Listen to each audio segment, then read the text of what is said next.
DeRosa Insiders family, this is Matt Faircloth, and welcome to the Cash Flow Digest. I want to thank you guys for spending your Friday with me. And if you're watching this on Spotify or watching it on another medium, including YouTube, thank you for spending your time here to watch this program, to learn how to elevate your cash flow, how to just be a better real estate investor. That's what we're going to talk about. You guys want to hear more about our company? That's all good. Go to DeRosaGroup.com. There it is. DeRosaGroup.com will tell you all there is to know more about the passive investing options that we have, about the education offerings that we have. Really cool stuff coming down the education pipe that we've got. Lots of really excited students, including one today that you guys are going to get to meet. One of the students of our accelerator program is going to be getting on the program to talk to us a bit about himself, his goals, his aspirations, and he's even going to go give a brief presentation to you guys on why our accelerator and also why his business is good to talk about. That's what we do for our accelerator students. You could be one of them as well. And you could even join us on this program talking about your business if you were in the accelerator. So stay tuned to meet one of our students today who's going to be telling you all kinds of great things about that program and about themselves. But before we get there, let's talk about what's going on today in today's market. Guys, let's take a minute and talk about insurance, okay? Insurance, as you guys know, is something that's gone way, way up over the last couple of years, specifically on multifamily and on everything. Even the home that I'm in today has gone way up on insurance. We've seen insurance premiums go up all over the place. Now, the easy way to attribute that to is just good old-fashioned profiteering. Companies just looking to make a few more bucks and them having an excuse to raise premiums. Maybe that's what's going on. The insurance companies themselves are blaming it on lots of losses that have happened over the last couple of years, everything from COVID to hurricanes to make the list as to why they're increasing premiums. But another thing that they are falling back on is rising construction cost, meaning that if there is a major claim on your property and it gets burned to the ground, it's going to get rebuilt back up again. Insurance companies are saying, hey, the cost of lumber, the cost of HVAC, the cost of name it, electrical, plumbing, all those kinds of things has gone way up. And these insurance companies have to stay up with current market values for our replacement cost for what it would take to put your property back together, Mr. and Mrs. Investor. So they have increased premiums for all those reasons. Okay. Now, what's happened on the other side is property values are continuing to fall. Some would say partly because insurance premiums have fallen. Let me pause there and explain something to you. If you're investing in investment grade assets, such as apartment buildings, strip centers, triple net, whatever it may be, you are valued based on the NOI, the bottom line that the property that makes. Now, this doesn't apply to, hopefully it doesn't apply to triple net because you're passing those expenses on to your tenants in triple net. But for just about everything else, where you're paying those bills, your NOI is a indicator of the property value. And if your expenses increase, as it would on a non-triple net property, you're going to decrease your NOI. Your NOI is going to start to drop on any property. And that could happen because of increased insurance premium, increased utilities, increased whatever it may be, or decreased revenue on the revenue side. So why ever NOI is decreasing, it will decrease the value of your property because it is based, real estate's pretty much based just like any other investment class is. The price is directly correlated to how much money the asset will make you. So if a multifamily asset's making $100,000 per year in NOI, bottom line net operating income, which is pretty much the money you make before you pay your debt, right? If it's making $100,000 in NOI, there is a certain value that the property's worth that's a multiple or a divide by on that. Then that's the cap rate. Okay. So if it's a 6 cap, you're taking that 100K, dividing it by 0.06, and that tells you what the property's worth in today's numbers. Now, if your insurance premium on that property goes up by $10,000 or $5,000 or whatever, and you don't do anything else on the property, then you went from 100,000 down to 95,000, which is interesting because multifamily values are already going down and insurances are going up. So the article that we have for you today is really pointing out that interesting squeeze that we're in today, because we're in an interesting market where expenses on multifamily is going up, right? But values have already decreased. We've seen significant value drops of upwards of 10% in certain markets. This article in particular talks about West Palm Beach in Florida, upwards of 10% in property value drops, partly because of insurance, especially in West Palm Beach, which is a low-lying coastal area, right? So the thing about real estate, guys, I want you guys to take home today, is that real estate is a slow-moving machine. I was around in 2008 when the market crashed, and what happened was a lot of crash happened on the stock market and financial institutions that were running a lot of these, derivatives that were correlating property prices. But that was like a pebble in the pond. What happened on Wall Street. It was a pebble in the pond, and it didn't really affect real estate pricing for another 6 months to a year. It's not real estate is a slow moving machine, which makes it a beautiful investment because it's slow moving and it's slow to react. And so you got plenty of time to clean things up and course correct and whatnot with real estate investments. But the other downside of it is that it's slow to react. And so it's hard to tell what real estate's going to do. If you say, well, geez, the stock market just went up 10%. How's it going to affect real estate? Well, I don't know. Call me in 6 months and I'll tell you, because a lot of the things that affect real estate don't affect real estate directly or in an immediate fashion, a la interest rates increasing, a la all the money we printed during COVID, a la all those things. We're now seeing the slide in real estate. And so have we seen the end of insurance premium increasing? I don't know. What do you guys think? Tell me in the comments section if you think that rising premiums are going to affect prices for longer than today. If we're going to see another year, 2, 3 years worth of declining prices, partly because of increased insurance premium. Are we done? Are we about to? Has that been baked into the pie already? Arguably, you could say that it has, because a buyer is underwriting a property that's buying a property today. They're buying it based on performance, and they're buying it based on what their numbers are saying the property is going to do. So of course they're going to be smart enough to use the new insurance premium. So maybe you could argue it both ways. But let's discuss that in the comments section. Are properties priced appropriately because of rising insurance premiums, or do we have more to fall? Check out the article. We're going to post it here in the comment section. We'll make sure to post it on YouTube when this goes out on YouTube as well. Love to hear what you guys think. Thanks for watching, guys. Excuse me. All right, guys, that's a quick comment on current events. Watch this show. If you watch the show every week, we'll talk about just current stuff happening in the market, things that are happening in the world. If you guys want us to talk about something, make sure you post it in the links or email it to us at info@DeRosaGroup.com. We'll likely talk about a current event, including everything from President Biden's 5% rent cap. We can talk about that if you'd like.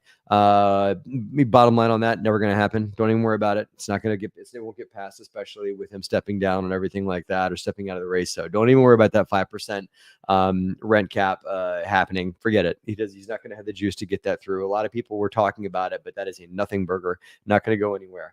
But if you guys want to talk about anything else happening in the real estate world, I got your back. I want to talk to you. So today's guest, guys, is someone who's been with us, one of our students for a while. And we like to really engage our students, get to know them a bit, get to know what businesses that they're running, and different directions of their companies. I remember I talked to him very early in our relationship as a coach and mentee. We talked about markets that they were going to be drilling into. So that's one thing we're going to talk about today is markets and land deals and all kinds of the fun stuff that this person's into. And you're even going to in for a treat. They're going to do a presentation, a mock presentation. I'd love to hear what you guys think of their business, and love to hear what you think of their presentation. So stay tuned here so you guys can give some feedback live or even during the recording of this video to let us know what you guys think of their talk. Give us honest, constructive feedback. Don't be just slamming them and tell them it was a good job, bad job. Tell us why. Either way. Because we're here to help people improve here as part of the Accelerator program and here on this channel. So without further ado, let's bring in one of our students here, Hari Mann. How are you today, Hari? I'm doing very well. Pleasure to be here. Yeah, good to have you here, man. Good to have you here. So you're down in Florida, and as I recall in working with you, you and your team have some interesting stuff going on in Florida, but you're also expanding into one of the greatest, what I think to be rising star blue collar markets of the country. So first, tell us what you're up to in Florida these days, including some interesting land stuff. Let's unpack that. And then let's talk about your rising star market and why you picked it and what you're up to there. So let's start in Florida first. Sure. So actually, I'm based in Atlanta, Georgia myself. I do a lot of remote investing for the majority of my career. But yeah, you're absolutely right. The vast majority of what we've done so far has been in Palm Coast, Florida. Mhm. And the land deal you're talking about is we're exploring a sort of interesting purchase that we made a while back from a tax deed auction that we got for a very low price and ended up kind of just sitting on for a while until we could figure out what to do with it. It's a little over 2 acres, and it's a piece of land in a neighborhood down near Tampa. And so exploring that has been really interesting. So But what's regarding our next opportunity, yeah, let's start Kansas there. City, that's been really exciting. Let me unpack real quick. What's a tax deed Mhm. auction? Sure. So a tax deed auction is kind of how we got it started in Florida, and it's essentially when the local government of the county repossesses a property from unpaid taxes, and then that property goes up for auction after it's listed and goes through the proper hoops in the publicly making it known that it's going to auction. For public people to just participate and compete live on whoever has the highest bid, starting from whatever they owe in taxes, which could be a very low starting bid number, about 3 to 5% of the property value. Um, you can acquire properties at a very favorable price. So we did that strategy for quite a while to get started in Florida.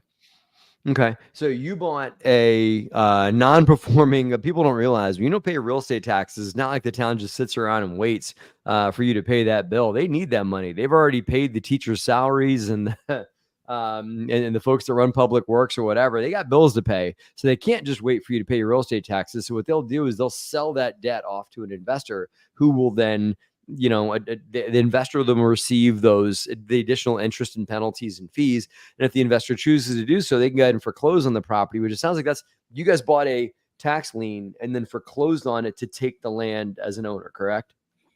Actually, in Florida, the reason we chose Florida in particular was because they have the tax deed auctions after the lien processes all have a chance to happen. They can sell the property at an auction that people can just Oh, publicly participate in, and the repossession laws and resale time frame that you have to use is very favorable in Florida. So for those reasons, we really liked Florida in particular. I've done in New Jersey. It takes 3 years to take ownership, right? So you Hmm. were winning bid at the auction. The town had accrued all that back interest and fees that they were owed, so they rode that out. And then at the auction, they got paid for all their back fees and everything like that. Okay, and then like, how soon from gavel pound to I word to Hari Mann, yay! Boom. How long from there are you the legal holder of the land? I think it's just as soon as you commit the final payment of That's it. the amount due. Oh, Yeah. So the all wire, right. as soon as you can do a wire transfer, and the limit is about a day, so within 24 hours. That's it right there. Okay, cool. That's good. That's a good deal. So, guys, consider tax liens in Florida. By the way, Kevin Hawthorne, Lakeland, Florida, down there, in one of your investment territories there. So you got a piece of land. You're looking to maybe do some considering redevelopment of it. We'll put your contact information out there, guys. Stay in tune if you guys want to talk to Hari about either acquiring tax liens, get a how-to on that, or if you guys want to get how to take land from just a simple, plot of dirt to something that has real potential, which is something he's in the middle of now. That's interesting. But then that you guys can certainly reach out to hear more about that.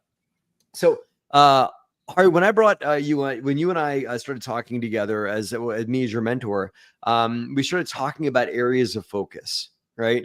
Mhm. And yet your Florida work, but then you guys put out a market that I thought to be very interesting, and we had a few talks about it, and it seems like there's some gravitation for you guys to pick that up as your focus point for the foreseeable future. What is that market, and what do you like about it? Like, why did you find it to begin with?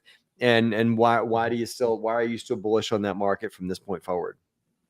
Mhm. So the market is Kansas City, All right. which is in Kansas City, Missouri, or Kansas. We're more favorable on the Missouri side, but the reason we found that was because of your recommendation. Just trying to initially, the kind of impetus for us finding a new place besides Florida at all was what you mentioned before: the insurance and interest rates and all of the growing reasons why Florida is a little bit harder to make good return as a real estate investor.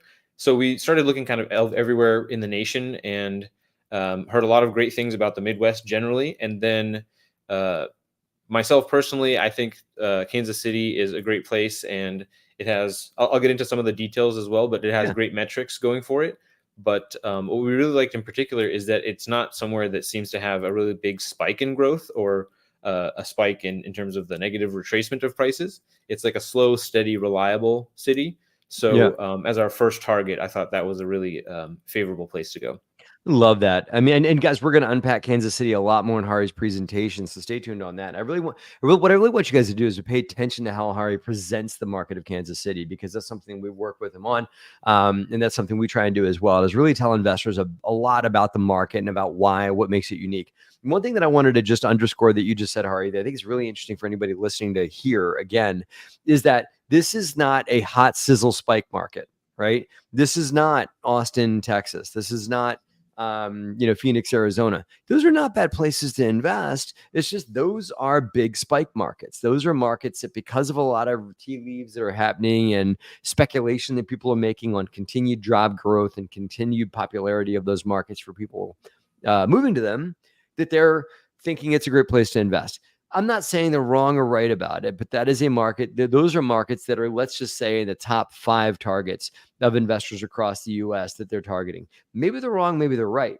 The problem there is you're going to be overpaying in dollars per square foot, in dollars per dollar, meaning like the dollars you put in to get dollars back in NOI on the back end. You're going to be paying a lot more than you would in other markets. So if you're really trying to invest for cash flow, right, or invest for execution of business plan, and not relying on market tailwinds to pull you along. Market tailwinds make things easy, but if they're in your budget, and if you're counting on market tailwinds and they don't happen, you can end up left holding an empty sail, so to speak. I don't know if you want to comment on that, Hari. I know that you did a lot of research to choose Kansas City. Any thoughts there on big spike markets versus steady Eddie markets like KC? I think personally, I've kind of experienced that a little bit with Florida, especially getting started around the prior to 2020, and then experiencing that rush and increase in prices, and how that's kind of now stabilized or gone down a little bit. It's definitely like a feast and a famine type of cycle, and for some people, maybe that works really well with your strategy. So it's all it's still a great place to invest. You can still do really good things there, depending on what you want to do. But for myself, and for especially when I start thinking about handling investors' money, I like the reliability that comes with some of these markets that are kind of graduating to that bigger level. So that's why I really liked Kansas City. Yeah. And Hari doesn't need Kansas City to turn into Austin for him to be successful. I mean, correct, Hari? I mean, I'm hoping you don't have that in your underwriting. No. I'm hoping we've taught you that much, that you're not going to be counting on a 20% rent spike anytime soon. Because a steady Eddie business model, 3 to 4% rent growth is just fine. That's enough to get you to the promised land. Okay, so tell us another thing I want to unpack here before you get into your presentation is that, and maybe it's your long-term goal, but currently you are not a full-time real estate investor. You're also holding down a day job, which many of our students and those listening here are doing that. How did you bridge it? How have you been able to maintain the day job and real estate investing? And give us some guidance, maybe some tips even for those that are watching that are in that same boat. How do they hold down a job that they either need or a job that they love, one of the two, while they're also diversifying their wealth by building up a real estate investing portfolio? How do you make it happen? Yeah, I will say it's very difficult. So you're in for a challenge if you want to go that route. But it's not impossible. It's definitely feasible with the right kind of systems in place and the right mentalities that you can bring to the table yourself. And honestly, as I've been trying to do that, I discovered that the term overemployment is a thing nowadays, where some people will actually take multiple jobs that are all remote and stack up like 2-3 salaries on top of each other and make a killing that way, which that's great. And I didn't realize I was kind of doing that for my career as I was building my company here, as well as continuing to grow in my W-2. But that journey, it's definitely just like a personal growth and development, like accelerator to the max. So if you want that type of drive and motivation, and you have that ambition, it's feasible, but it'll definitely take a lot of investment. It's got to be a lot in like calendar discipline, let's say, that some folks may be able to just enjoy a 1 hour lunch break from their day job, where Hari probably on his lunch break is out there looking at deals, surfing LoopNet, maybe calling back brokers, that kind of thing, right? Like, Exactly. This is probably an exercise in efficiency, I would think. Yeah, certainly. Just finding the times where you have kind of lulls in your day and being able to exploit that for whatever your goal is. Yeah. Yeah, absolutely. Hari doesn't need a hobby. That's it. Like his hobby is real estate investing, I would think, right? My hobby is going over the investment, private placement memorandums, subscription agreements, those kind of things. Yeah, that's it. That's fun, right? Well, great. Well, and anything else we should cover before we hop into your presentation? Anything else you'd like for folks to know? And I'm going to stick around and we'll do some Q&A afterwards. But anything that you think that we should hop into before we get into this presentation? No, just real quick, that topic, balancing a W-2 and starting a company at the same time and building your entrepreneurship. I have a little YouTube video that I think Nubiko was going to share somehow for all the audience members. So if you want to check out some more tips, that I packaged in a little YouTube video there with another interview I did. So please go ahead and check that out when you have time. And grab the link for that video. Nabiku, please put it across the comment section on our channels. Everybody check out this video that Hari put out there, because it is a good bridge. Hari covers a lot about, even IRAs, talking to an IRA custodian. And IRAs are a phenomenal vehicle. And if you guys still have a day job, odds are the people that you're bumping into at the halls of your day job or talking to on Zoom calls likely have an IRA. What a better place to fund your deals than those that you're crossing paths with every day at work, right? To have them consider putting their retirement account from a prior job into work in your business today. So check out that YouTube video. Make sure you guys subscribe to Hari's YouTube channel as well. So let's hop in. I'll share your presentation here. By the way, love the name Midas Touch for your company. Great. You guys remember Midas, everything you touch turned to gold. Let's hope that's the same for Hari and his company, Midas Touch, that everything they touch turns to gold as well. Let's hold that as an intention for you guys. So I'm going to go ahead and share your screen now. I'm going to hop out in that so you can take us through your talk. So everybody give like some likes and hearts here for Hari to come in and tell us a bit about himself and his business. All right. Thank you so much. Well, first of all, I just want to restate how much of a pleasure it is and an honor it is to be here to join you on your podcast. So today I'm going to be sharing a little bit of background on my business and myself and how I'm approaching building your future, well, my future, and hopefully some other people's future as well. Achieving financial freedom via high quality commercial and real estate assets. So let's get into it here. I am Hari Mann, as I was very awesomely introduced by Matt here. I'm the founder and CEO of Midas Touch LLC, and we'll get into a little bit of history of the company.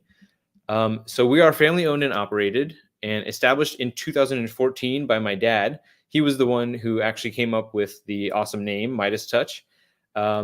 So since then, we really actively got started investing in around 2016 after I graduated college in 2014 and caught the entrepreneurship bug.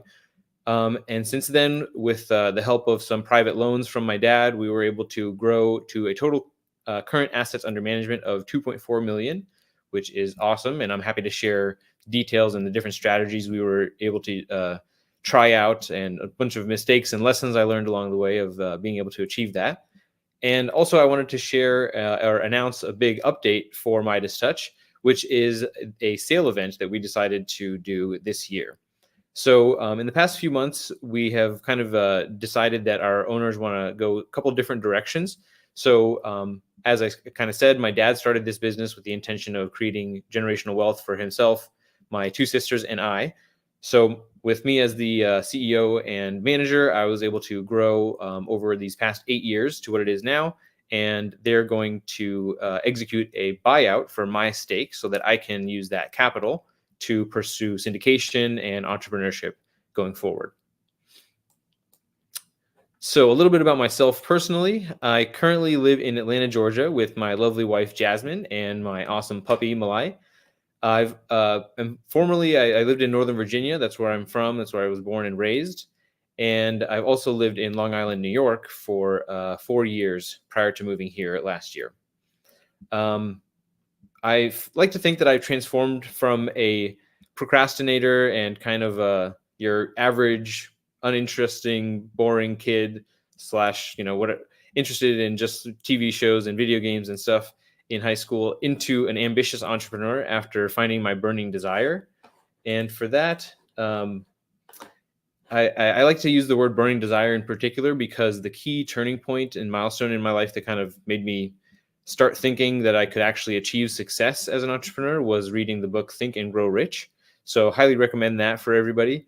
Another thing that really kind of was shocking and transformative to me was a story that I like to share about how I first entered the workforce. So after graduating college in 2014, I started working as an IT consultant in the DC area, and I had 2 direct managers. Both of them, unfortunately, one of them had sleep apnea, and I know that because he talked about it and was open about it. But unfortunately, that meant he wasn't able to stay awake and do the daily functions of his job as well as I thought maybe another person could have or should be doing in his position. And I noticed that the client was very accommodating and forgiving, but wasn't really insistent on getting a better product. And that's all understandable. And I feel for the situation that he was in. And that just made me want to not find myself in that similar kind of position. And also really motivated me to go into finding out how to do syndications, as well as just grow in my career and entrepreneurship in general. So going forward, briefly, I wanted to mention I'm going to be starting an MBA. So you see a photo of myself with Buzz, the Georgia Tech mascot there in the bottom left. I'm going to be starting that in about 2 weeks. So I'm excited to continue my education that way. And I intend to pursue syndication as the main reason for why I joined the DeRosa Group, as well as eventually serial entrepreneurship. So looking at how I can acquire a business and do that in a repeated fashion.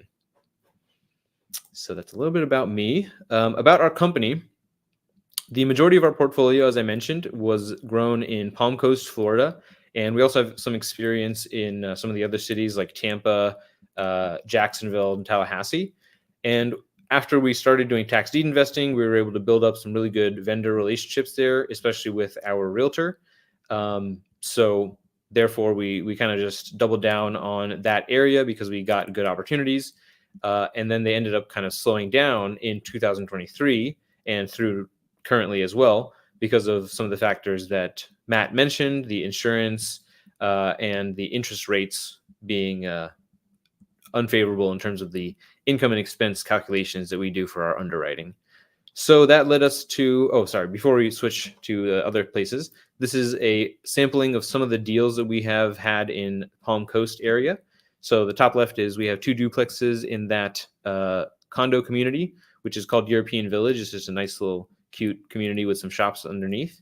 Then the top right and bottom left images are properties we got through tax deed acquisitions or single family homes that are rented out for buy and hold right now. And then on the bottom right is a more recent acquisition of a condo that is also going to be a buy and hold for us. So switching context, we started looking at other places that would be feasible for us to do investing as well as grow our scale into syndications and multifamily. So we liked Kansas City in particular after kind of perusing the big markets you hear about in the Midwest, like Oklahoma City, not really Midwest, but Philadelphia is kind of one of the areas we were looking at, Cleveland, Ohio. But anyways, we looked at some of these metrics here and we noticed that they're favorable for Kansas City. So the standard things such as job growth, appreciation, rent growth, and in particular, what we really liked about it was what I mentioned. It's slightly higher, but it's not crazy higher population growth. And over the past 10 or 15 years, it hasn't had a huge spike in value in terms of growth or decline. So that's nice that we like that steady kind of consistency. It does have those nice factors that you hear of the other big cities as well, a large growing economy, new companies coming in and establishing locations there, as well as some other interesting highlights like They've been really crushing it in the NFL with the championships there, as well as planned FIFA World Cup events and other investments that the city's making. In Kansas City, we've acquired 2 properties so far. We have half of this duplex on the left side, as well as this single-family home on the right, which this picture is pre our rehab. So hopefully it looks a little bit better now, but it's going to be a long-term hold. And we may potentially put that on the market so we can free up some capital for us to use in other investments. So real quick, I can't really see the comments here, but I have a trivia question. So I wanted to pause and share a little trivia question about Kansas City. So does anyone know Kansas City is called the city of blank and has over blank, which is a number, of them? Does anyone know what it is? The city of what? I got 3 guesses. And I'll jump in unless has, you know, and nobody Googling it, right? I think like smoked meats, right? So I think cattle, right? So cattle or some kind of meat product, right? Pigs. Great barbecue there. Yeah, you're absolutely right. Great barbecue. Okay. But I think I know this. I might have heard it somewhere. I'm going to guess the answer is Bridges. Okay. Bridges. That's not a bad one. Yeah. Fill in the blanks, everyone. Cool. All right. It's got, let's see, how many of these well, things? Maybe I can give you the number as a hint. Maybe that'll help narrow it down a bit. The number there, the answer for the number of these items is 200. Oh, it is 200 of these things. 200 or more. Or more. Certainly not cattle. I get quite a bit more of that. Okay, I'd go for Bridges or no idea. Oh no, tell us, what is it? All right, the answer is, tell us why. Kansas City is the city of fountains. Really? Yes. Huh. Yeah, they have it on a lot of their signage and fountains. Yes. Huh. And actually another part of that fact is that they were mostly established actually for drinking, not for like beautification reasons. So people would go up there and drink from them themselves, and even like horses and pets and whatnot would drink from these fountains. So check that out. You can look that up. Are all 200 fountains still? It has 200 today, or 200 more that are still intact? I think that's today, but I'd have to double check that to be absolutely sure. Yeah.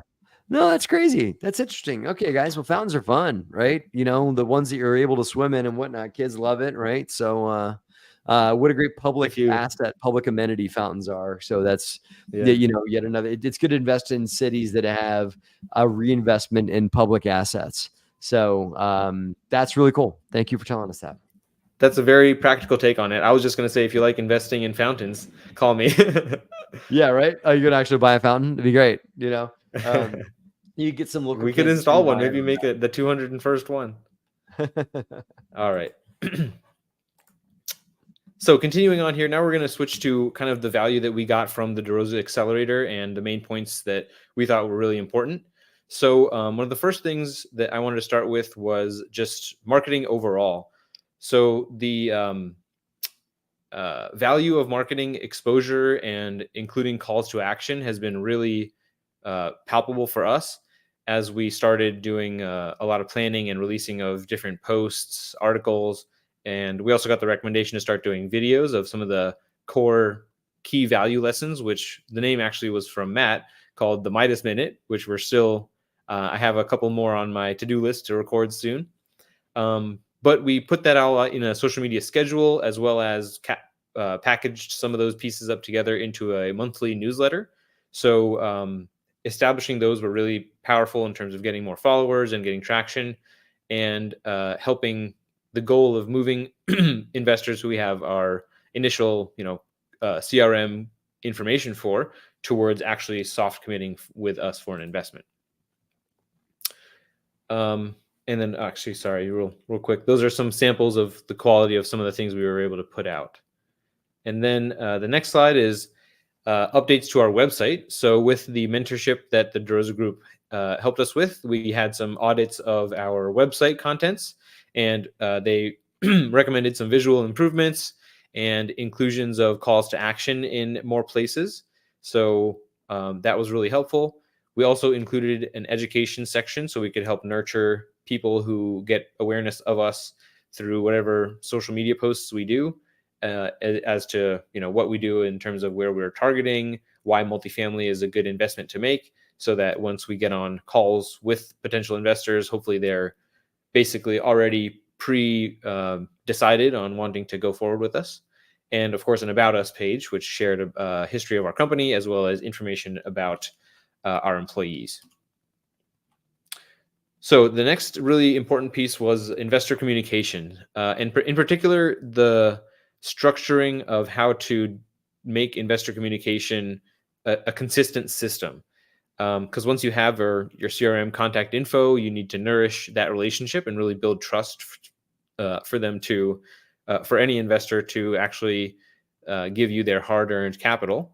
So we created a system to nurture our relationship with investors with templates, including an investment offer email, which is kind of the kickoff of our relationship journey, which would include a link to a offering memorandum, which we also had as a distinct document, which what we tried to do was create a kind of template version for ourselves with our branding and the graphs and picture placement and formatting built out, so that we could go back in and just enter numbers and addresses to rapidly have an underwritten deal turned around to investors. And so theoretically, after somebody likes a deal, they would have to be onboarded into our financial management portal, which we decided to go with InvestNext for our structuring of our internal operations. So we also had a set of like 4 or 5 emails templated out for how that process would go, from signing documents to submitting the actual transfer of funds and confirming that, and then consistent communications during deal operation. And then another cool thing that I thought was a little bit novel, I'm not sure if anyone else has done this, but we wanted to make sure that we could show evidence to any potential auditor in the future that our investors, even if they were not accredited, were indeed sophisticated to comply with the SEC's laws. So we created a little document which basically was a compilation of some of our education materials as well as some deal specific information, which the investor would have to sign and attest to the fact that they read and understood those pieces of information. So we thought that that would be a nice way to track that investors, even if they're not accredited, truly do understand what they're getting into, just for the sake of any additional protection from audits in the future. And then one of the most, I guess I'll say, hated but beloved tools that the DeRosa Group offers is the underwriting tool. Hated because there's a lot of detailed information that you can put in there, but beloved because it spits out the most critical information, in my opinion, for building the case of why an investment is good or bad. So we heavily use this, and we really like that there's a summary versus the detailed pages where you can get a quick 15-minute go, no go, green light, red light kind of assessment of a property. And then also what we really liked about the details were that it helped serve as like an almost checklist for us as we looked at deals to make sure that we hit all the main categories that could exist for expenses. So it was good to have that thorough backup to assess deals with. And then we took that information and like the graphs and the IRR percentage, cash on cash returns, and included that in some of the communications I showed you before. Additionally, there were some other key points that we took away from our 90-day accelerator relationship with Matt, especially. The first one was that we honed in on just the one market area of Kansas City, and then that elimination of all the different kind of places we were looking at allowed us to really hone in and research why Kansas City in particular is a great city to invest in. And we created a specific pitch deck all about the city itself that we could present to potential investors, and a credibility packet for brokers, which included our own portfolio, as well as why we like the city of Kansas City in particular. And again, that's kind of its own point as well. The broker credibility packet itself was very helpful.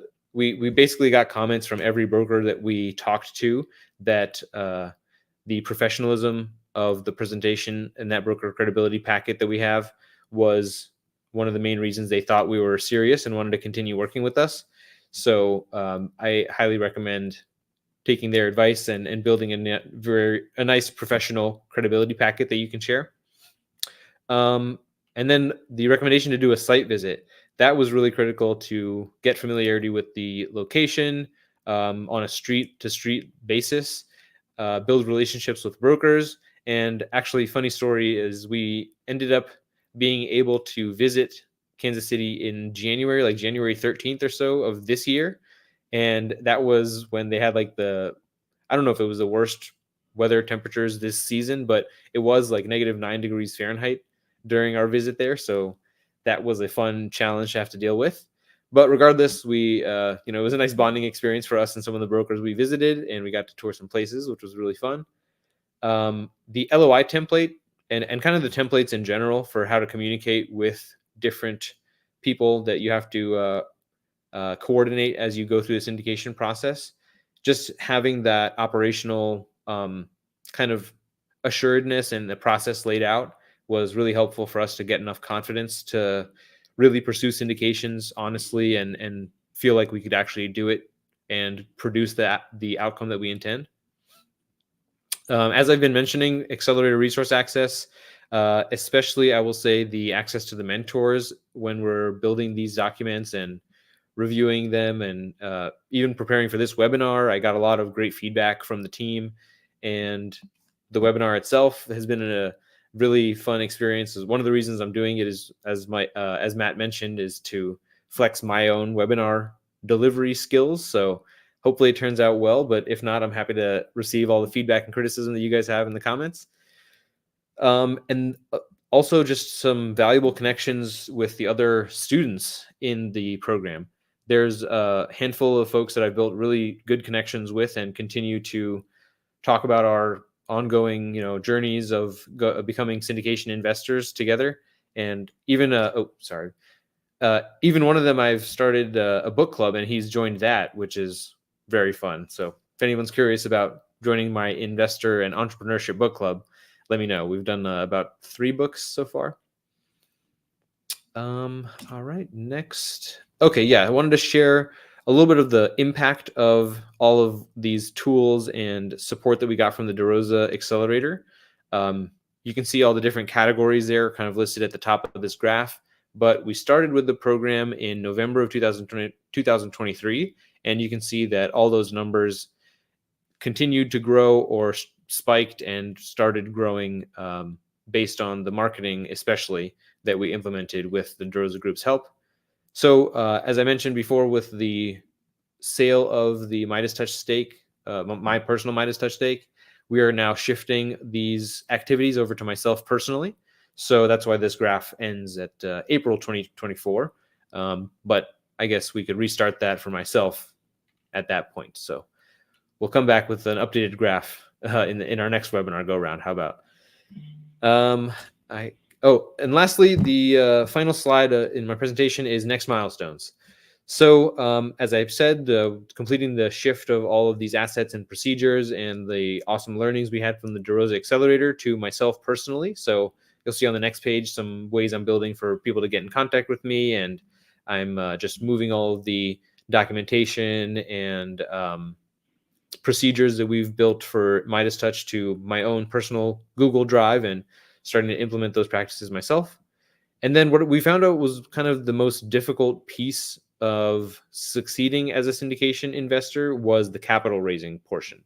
So this past maybe month and a half or so, I have been really heavily focusing on my own personal marketing and sales skills and trying to grow my network, really hammering in on my calls to my personal network, as well as former colleagues and coworkers I've worked with, to hopefully get a pipeline of investors built out and nurtured. And ultimately, the goal would be to find a reasonable high net worth partner, somebody who fits my investing strategy and approach, to co-GP a deal with.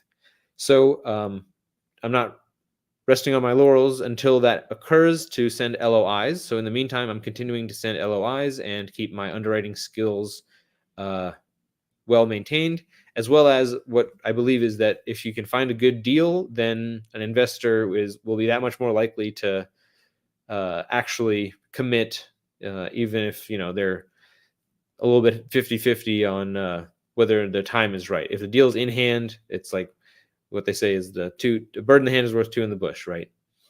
So the final thing is to find and win more deals, and then continue to do so in bigger and bigger fashion as I grow.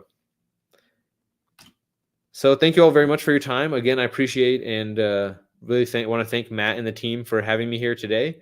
So these are a couple of different ways for you guys to get in contact with me. Feel free to scan that QR code to get to my newly created auto CRM tool. So if you share your information with me there, you'll get an email and a link to my Calendly, or you can just use that Linktree link and get access to all my links that way. So I'm happy to answer any questions now. Stay on for however long anyone has questions, or we can meet privately. And I'm always looking to grow and share my knowledge and potentially partner with other people. So please do reach out.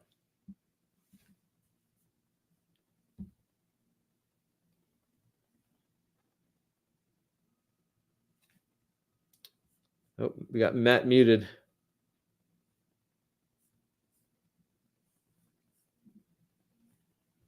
Now someone's got to inform Matt. It helps when you turn your microphone on. There we are. All right. Can you rewind a few slides back to when all your social media activity and all that were flatlined like this, and then all of a sudden it does that? That's right. Can you? Yeah. Let's unpack that a little bit. What do you attribute? So listen, awesome. I'd like to think that we did all that for you, but it's probably just advice we gave you. And you implemented. So can you unpack that a little bit about what happened and what what this looked like, felt like, what you did and everything like that? Yeah, absolutely. So can you guys see my mouse as well? I think so, Yes. right? Okay. Yeah, I can. So this one, I think LinkedIn is kind of the best example of the outcome we were able to get with your guys' help. But what we did was we basically had no presence besides our website prior to working with you all, and the website wasn't getting any traffic or anything either. So we started planning out different articles that we could create, and we published those on our website's blog as well as LinkedIn posts. So as we did that and started actually using our Midas Touch LinkedIn profile and blasted it out to our set of connections that we had before, that started taking off. And then we also supplemented that with the newsletter that went out monthly. So we took a collection of the email addresses that we had prior to launching the newsletter and put that into our newsletter CRM tool, and basically released about 4 newsletters over this period. And that plus the idea for the YouTube videos of the Midas Minutes, I think all of those were the most impactful things. So all of those were suggestions and ideas from your team.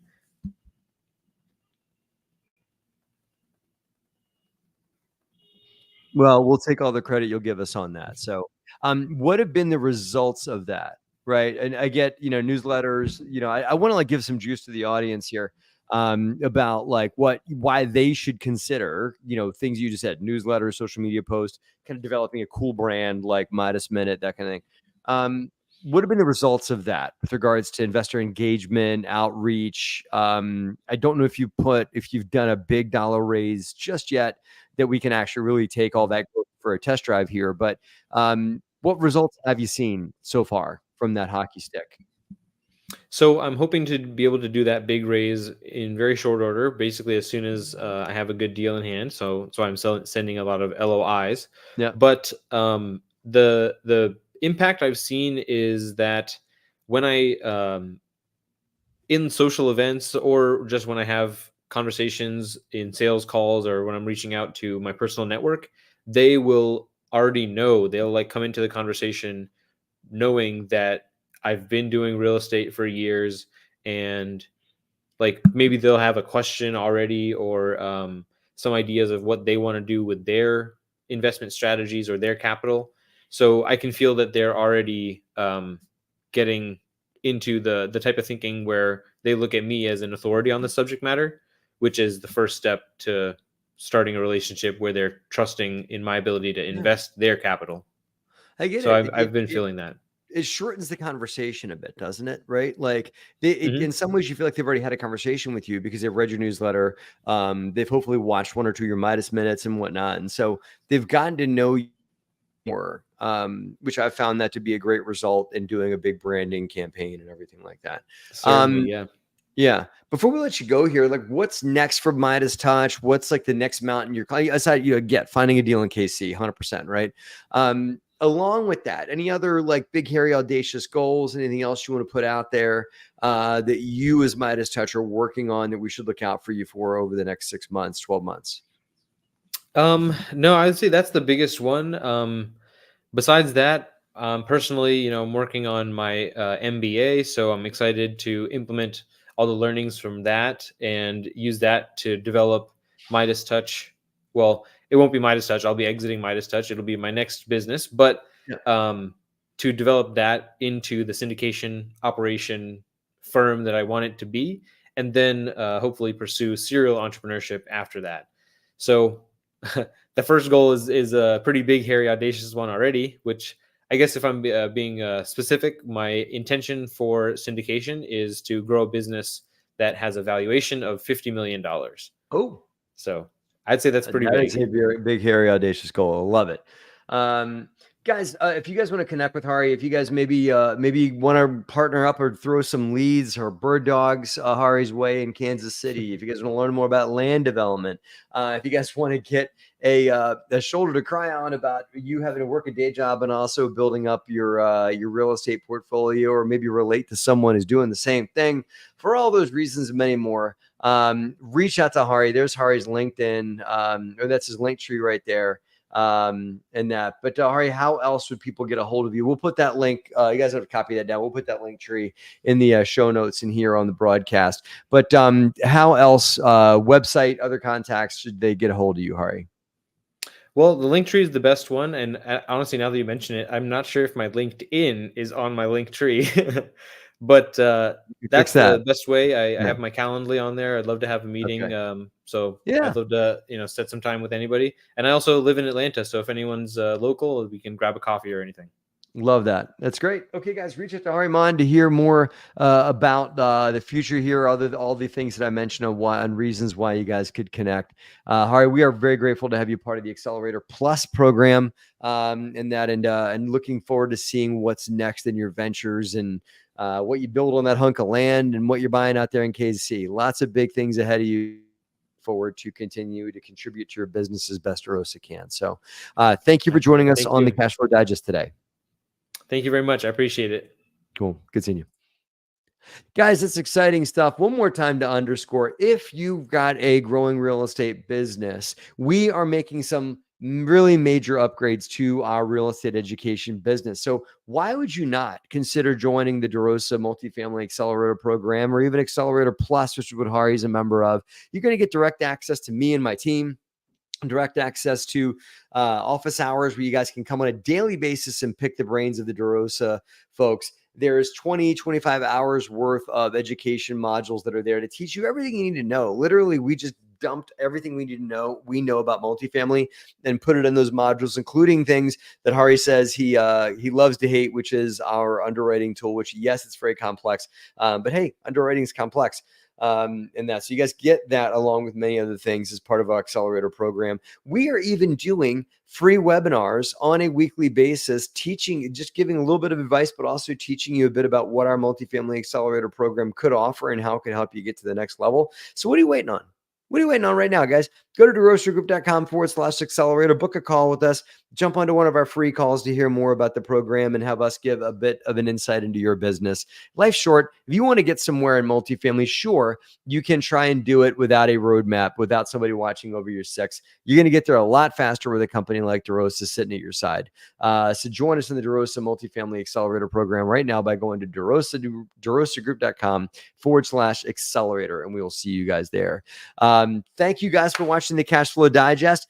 DeRosa team is off to Miami for our retreat next week. Cannot wait to be joining the DeRosa team for a lot of hang, a lot of fun, a lot of masterminding, a lot of planning, and of course, like I said, a lot of fun. We're going to eat well. We're going to party well. We're going to plan many things coming down the pipeline to benefit you guys, our DeRosa listeners here. So wish us luck there. We'll be here next week, next Friday, for the Cash Flow Digest. So we'll do a little bit of a recap from the retreat. We'll tell you guys what we got, what we learned, what's coming to the pipeline. So we'll see you guys next weekend. You have yourself a great weekend too, Chad. Good seeing you, man. Talk to you soon, buddy. Everybody have a great weekend. Thanks for watching the Cash Flow Digest. Take care.